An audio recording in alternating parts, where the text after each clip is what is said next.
मगर बताया है कि जो भाग्यवान जीव होता है, पुण्यशाली, उसका आध्यात्मिक में झुकाव होता है। वो भगवान के बारे में कुछ समझता है, भगवान के बारे में किसी को दो बात बोलता है ना। किस गीता पढ़ेगा, किसी को बोलेगा लो गीता ले लो। तो ऐसे बहुत ही भाग्यशाली लोग होते हैं, बहुत कम लोग होते हैं ऐसे। तो विशेषकर बताया गया है कि जो जीवन हमें मिला है मनुष्य का, ये मनुष्य जीवन हमें चर्चा करने के लिए मिला है। क्या चर्चा करने के लिए? भगवान की। क्योंकि सबसे ज्यादा महान कौन है? क्योंकि भगवान क्या कर रहे हैं? हमारा पालन पोषण कर रहे हैं। हमें ऐसा लगता है कि एक घर में चला रहा हूं, मगर पूरी पृथ्वी, पूरा ब्रह्मांड कौन चला रहा है? एक प्रश्न है। हम कहे घर हम चला रहे हैं, मुझे भगवान की जरूरत नहीं है।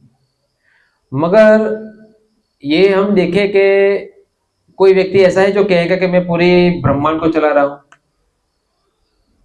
बड़े बड़े बिजनेसमैन भी नहीं कह सकते ऐसा, तो नहीं। उनके पास कितने एम्प्लॉयज रहते हैं? 1.5 लाख 2 लाख। रतन टाटा के पास कितने होंगे? ज्यादा से ज्यादा कितने एम्प्लॉयज होंगे? 2 लाख 3 लाख? ज्यादा ज्यादा होंगे? ज्यादा होंगे, चलो 3 लाख।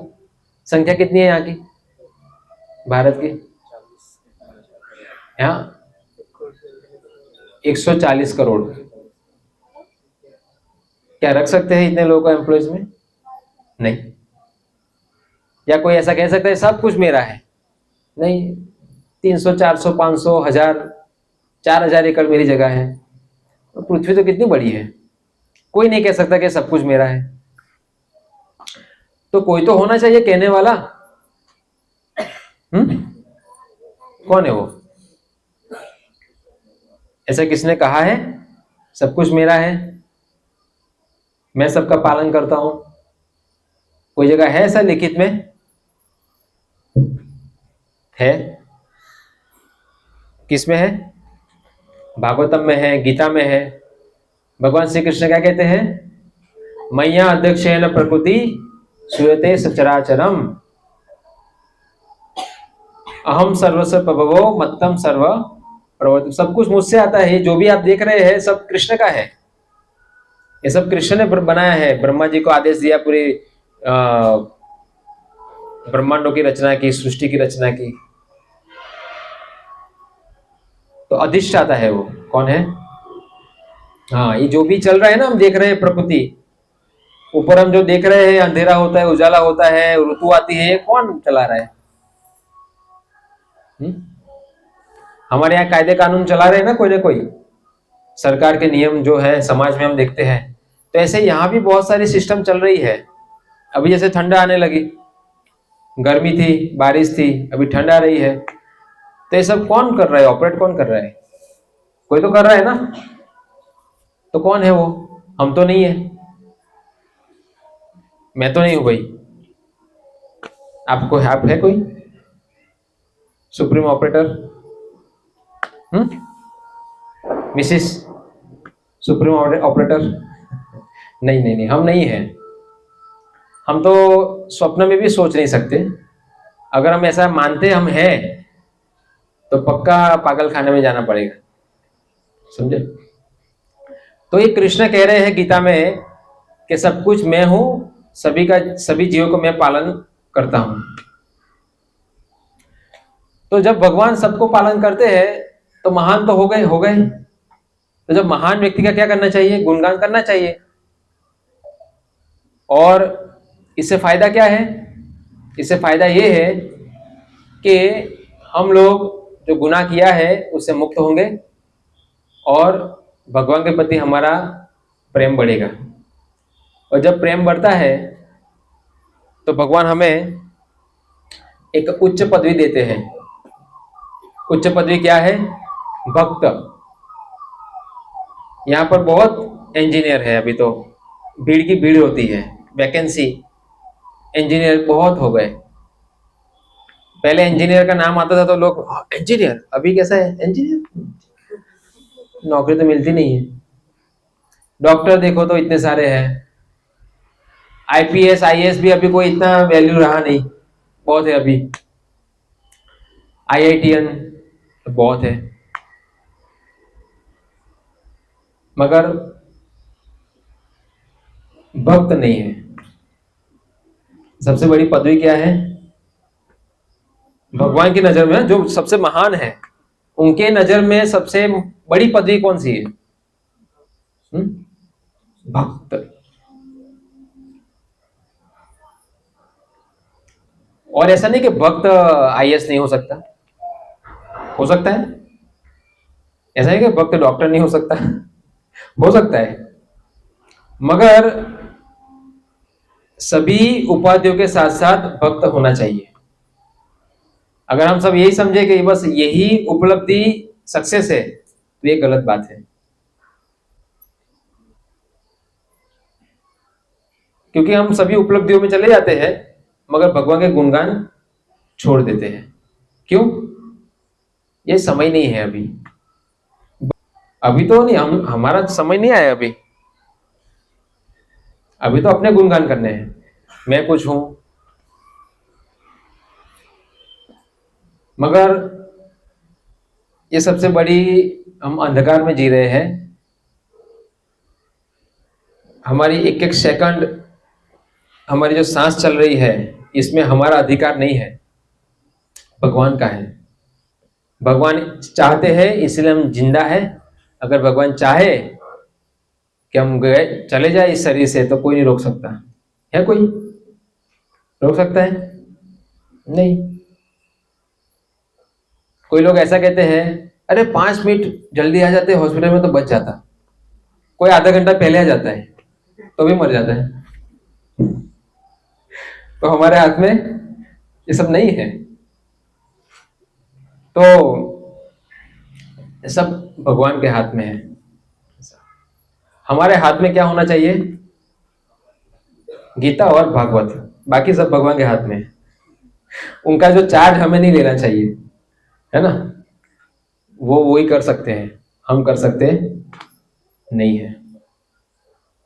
तो बहुत सारे लोगों ने प्रयास किया था करने के लिए, हिरण्यकशिपु, रावण, सभी कंपटीशन करना चाहते थे कृष्ण से, कंस, मगर उनकी मति मारी गई थी, इसीलिए ऐसा सोचा उन्होंने भगवान के बारे में। तो हम भगवान को चैलेंज नहीं दे सकते। मगर एक अद्भुत लीला है ये, जहां पर कृष्ण यशोदा मां से डर रहे हैं। यशोदा मां कृष्ण को चांटा मार रही है। कंस और रावण ये सब भी मारना ही चाहते थे भगवान को, और यशोदा मां भी कृष्ण को चांटा मार रही है। इसमें आप देखिए, कृष्ण को बांध रही है, ये दामोदर लीला। तो कृष्ण क्यों वहां पर कुछ करते नहीं है? विश्वरूप नहीं दिखा रहे हैं, चक्र नहीं निकाल रहे हैं। हाँ, वहां तो निकाला उन्होंने, वहां तो मारा सबको। हाँ, हिरण्यकशिपु को तो नरसिंह भगवान ने ऐसे फाड़ दिया था नाखूनों से। और यहां कृष्ण क्रोधित नहीं हो रहे, बल्कि मार खा रहे हैं, रो रहे हैं। जो पूरा ये संसार को चलाने वाला ऐसे कार्य क्यों कर रहा है? क्योंकि यहां पर यशोदा मां क्या कर रही है कृष्ण की? हाँ, ये कृष्ण को प्रेम कर रही है। क्या कर रही है? हाँ, माँ का रोल निभा रही है, माँ का। यहां ममता है, ये ममता बस कृष्ण सोच रहे हैं। ऐसे भगवान का कोई माता पिता नहीं होता है। भगवान कहते हैं मत परतरम नान्यत, मेरे समान मेरे ऊपर कोई नहीं है। इसका मतलब नंद बाबा यशोदा माँ भी नहीं है, तो फिर यहां पर माता पिता कैसे आ गए?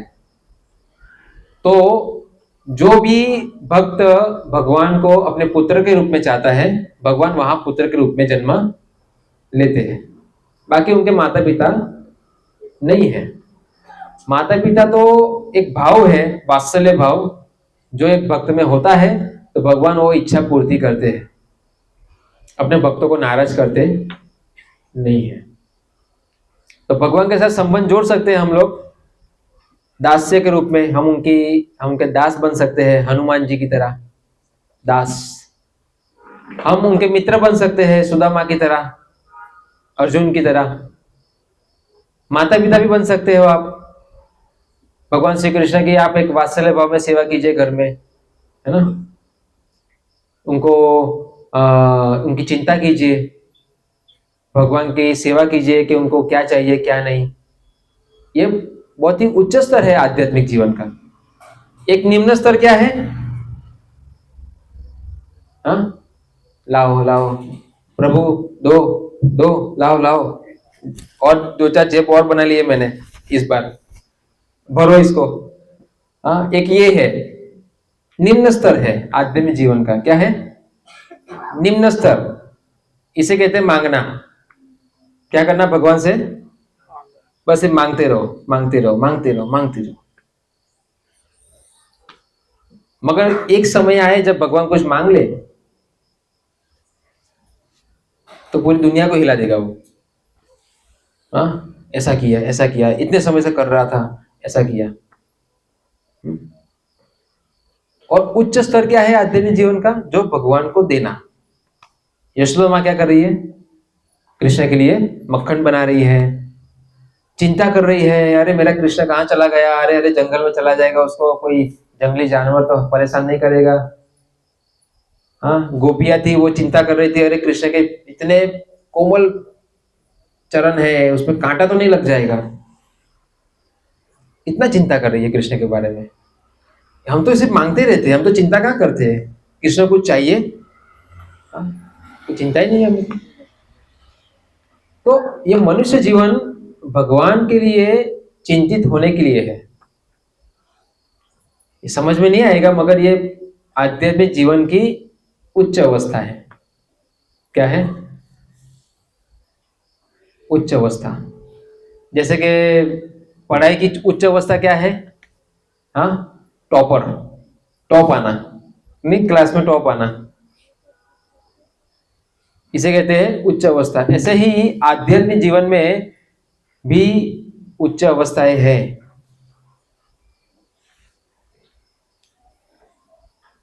तो आप देखिए वृंदावन में, आप में से कोई वृंदावन गए हैं धाम? सर तो गए हैं, पिछली बार आए थे, इस बार भी आ रहे हैं। अच्छा है, कार्तिक मास में वृंदावन धाम यात्रा जाना चाहिए, भगवान के वहां पर धाम में दर्शन करने चाहिए, स्नान करना चाहिए, भक्तों के संग में धाम यात्रा करनी चाहिए, है ना। तो वृंदावन भगवान का क्या है? घर है, और भगवान अपनी वहां पर दिव्य लीलाएं करते हैं। तो ये जो दिव्य लीला भगवान क्यों करते हैं? किसके लिए? हमें आकर्षित करने के लिए। उनको यहाँ पर आकर कोई, जब भगवान इस भौतिक संसार में आते हैं तो अपना पूरा आध्यात्मिक संसार लेके आते हैं, है ना। आध्यात्मिक संसार पूरा यहाँ पर लेके आते हैं। जैसे कि गोलोक वृंदावन है, आप भागवत में पढ़ेंगे तो भगवान का धाम कहाँ पर है? गोलोक वृंदावन। इस भौतिक संसार से बहुत दूर है, ऊपर की ओर, ब्रह्मलोक से भी ऊपर की ओर है। तो भगवान जब यहाँ पर आते हैं तब उनकी जो योग माया है, शक्ति, वो पूरा उस आध्यात्मिक संसार को यहाँ पर उसकी परछाई लेके आते हैं, है ना। और यहाँ पर भगवान क्या करते हैं? अपनी लीला विलास करते हैं। बैठ जाओ, अभी बैठ जाओ। तो यहाँ पर व्रज है, गोवर्धन है, यमुना है, भगवान के जितने भी भक्तगण हैं, पार्षद, वो भी आ जाते हैं यहाँ पर। गोपिया है, बलराम, है ना, सीदामा, सुदामा, फिर कौन है वो? मधुमंगल। ये सब यहाँ पर आ जाते हैं, क्या करने के लिए? लीला विलास करने के लिए। तो जब भगवान यहाँ पर आते हैं तो उनके दिव्य लीलाएं करते हैं। और जैसे हम लोग कार्टून नेटवर्क से आकर्षित है, फिल्म से आकर्षित है, कुछ मनोरंजन चाहिए ना हमें, तो भगवान हमें एक अद्भुत मनोरंजन देने आते हैं। जन्म कर्म च मे दिव्यम यो जानाति तत्वतः त्यक्त्वा देहम पुनर्जन्म नेति मामेति सो अर्जुन। कृष्ण कहते हैं मेरे जन्म कर्म दिव्य है, तो हम लोग दिव्य एंटरटेनमेंट में होने चाहिए। दिव्य एंटरटेनमेंट क्या है? कृष्ण की लीला, आप थक जाएंगे, इतनी लीला है भगवान की पढ़ते पढ़ते। और एक बार पढ़ेंगे तो आपको संतुष्टि नहीं होगी, आप दूसरी बार पढ़ेंगे तो और ज्यादा समझ में आएगा। ये पुस्तक जो भागवतम है, ये भागवतम आप 1 लाख 2 लाख आपकी जितनी शक्ति हो उतनी बार पढ़िए, आप कभी थकेंगे नहीं, क्योंकि ये भगवान के कार्यकलाप दिव्य है। जितनी बार आप पढ़ेंगे उतनी बार आपको कुछ नया नया मिलेगा, है ना। आपको ऐसा है कि भगवान कालिया दमन किया था, एक बार आपने पढ़ लिया, ठीक है, हाँ कालिया दमन किया था, या अंदर गए थे, फिर उसको ऐसे ऐसे ऐसे इसमें डांस किया, फिर ऊपर आ गए, हाँ तो समझ में आ गया मुझे। मगर आप भागवतम पढ़ेंगे, कालिया दमन लीला बार बार आप पढ़ेंगे तो आपको बार बार उसमें से कोई अद्भुत चीजें मिलेगी। इसलिए भागवतम जो है वो सामान्य पुस्तक है नहीं, इसको अमृत कहा गया है। क्या है अमृत? का मतलब क्या होता है? जो मृत नहीं होता उसे कहते हैं अमृत। तो हमारा जीवन तो कैसा है? मृत है, हम तो मरने वाले एक दिन। मगर मरने से पहले सबसे अच्छा कार्य क्या करें? सबसे अच्छा क्या कार्य क्या करना चाहिए मरने से पहले? हाँ, अपने हृदय के अंदर भगवत प्रेम स्थापित करना चाहिए। ये सबसे अच्छा कार्य है। सबसे अच्छा कार्य यह है जीवन में कि हम भगवान के बारे में किसी को बताएं। क्या करें? हाँ, नामानि रूपानि च मंगलानि ते, इससे लोगों का मंगल होगा। जारे देखो तारे कहो कृष्ण उपदेश, हमें भगवान के बारे में लोगों को बताना चाहिए। आज तो जब बातें आती है भगवान की करने की तो शर्मा जाते लोग। गीता हाथ में उठाने से लोग शर्माते हैं। मगर इस्कॉन जो संस्था है, वो इस्कॉन के जो भक्त होते हैं ना, गीता हाथ में कितनी उठाते हैं? ऐसे करके 10 गीता। कितनी? एक गीता उठाने में हम शर्माते हैं, हमारे भक्त हाथ में 10 गीता उठा के जाते हैं, इससे भी ज्यादा हो सकती है। और घर घर जाते हैं और क्या करते हैं? हरे कृष्णा, भगवत गीता, आगे जाओ, टाइम नहीं है। कौन आया था घर पे? गीता का मतलब साक्षात भगवान। और प्रार्थना करते हैं भगवान की आपकी कृपा हो जाए तो एक कृपा तो है, आपके घर के आंगन में कोई गीता लेके आया। तो हमें कुछ लोग ऐसे मिलते हैं। अभी हम लोग गए थे कुछ सिविल हॉस्पिटल में, तो कुछ नर्स वगैरह थी, कोई डॉक्टर थे। अरे हमें देखा तुरंत, अरे अरे आइए बैठे बैठे। कितने दिन से मैं सोच रहे थे कि गीता पढ़नी है, अच्छा आप आ गए, आ लाइए गीता लाइए। कोई ऐसे होते हैं जो तैयार बैठे हैं राह देखकर, इनको चाहिए।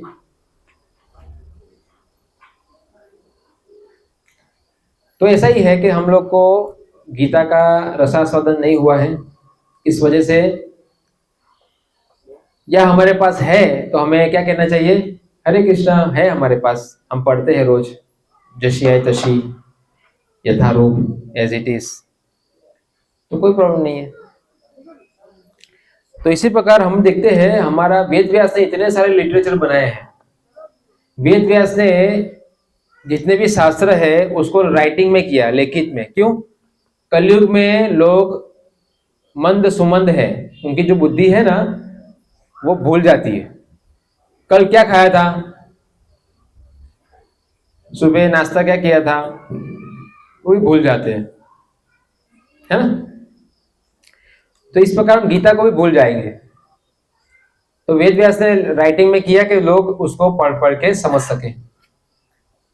बहुत बड़ी सेवा की है वेद व्यास ने, है ना। और वेद व्यास के द्वारा जो पुस्तकें आई थी, ये हमारे शिला प्रभुपाद जी ने भागवतम पूरा संस्कृत से इंग्लिश में ट्रांसलेट किया। और इंग्लिश के बाद अदर्स लैंग्वेज में भी ट्रांसलेट हो गया। रशियन रशियन लैंग्वेज में ट्रांसलेट हो गया, सोचो।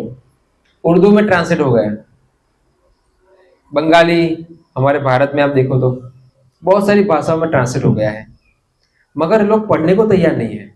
लोगों ने इतनी मेहनत की, ये प्रभुपाद जी ने रात रात पर जग जग कर रात को 2 या 2.5 घंटा सोते थे, कितना, मगर समाज के लिए सबसे अच्छी चीज देके गए।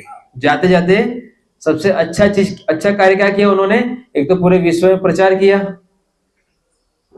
यही भगवान श्री कृष्ण का संदेश पहुंचाया, और ऊपर से उनके जो संदेश को इंग्लिश में ट्रांसलेट किया। हमारा काम क्या है? हमारा काम सिर्फ आज पढ़ना है। हमारा काम सिर्फ थोड़ा थोड़ा आधा घंटा 1 घंटा निकालकर गीता भागवत बस पढ़ना है, बाकी सब तैयारी लोगों ने की है। जब एक समय ऐसा था जो लोग ये बोल रहे थे, महाराज मराठी में नहीं है, क्या बोल रहे थे? हाँ, एक समय ऐसा जब हम पुस्तक वितरण करते थे ना, महाराज मराठी में नहीं है भागवतम, तब हमें थोड़ा सोचना, हाँ अभी ट्रांसलेट हो रहा है। अभी मराठी में पूरा ट्रांसलेट है भागवतम। हाँ, बहुत भाग्यशाली है महाराष्ट्र कि भागवतम आज पूरा मराठी में ट्रांसलेट है, इतना दिव्य पुस्तक। अभी क्या कहते हैं, जाते थे टाइम नहीं है।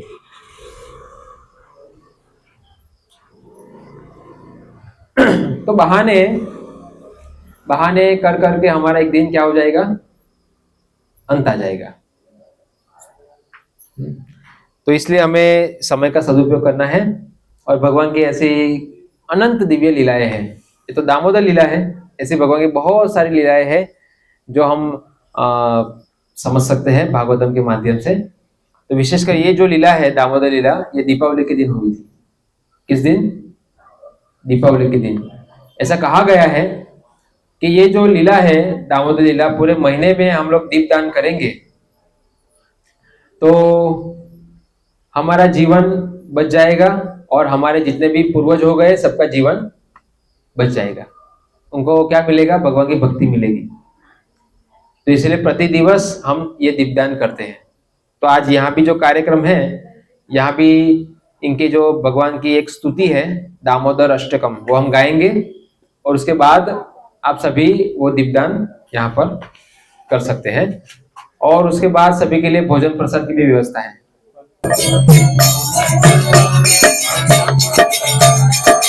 तद्वेषि तद्वेषो भक्ते जितास्त्वं पुनः प्रेमतस्तं सदा प्रतिवन्दे।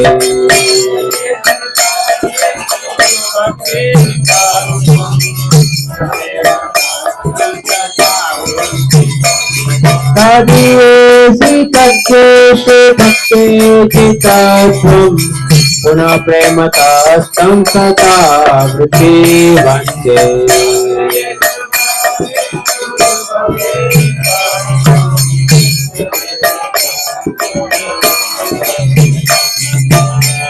वरं देवमोक्षं न मोक्षं पतिं वा न चान्यं भुवनेऽहं परेशादपि।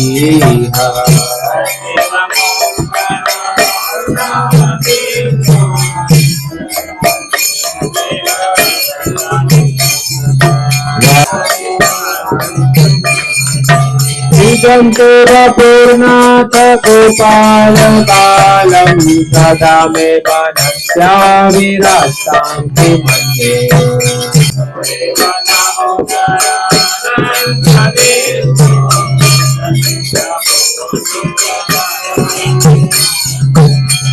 दृष्टिविश्याति दीनं दतानो गृहाणे च मामज्ञ नेत्रक्षिदृश्य।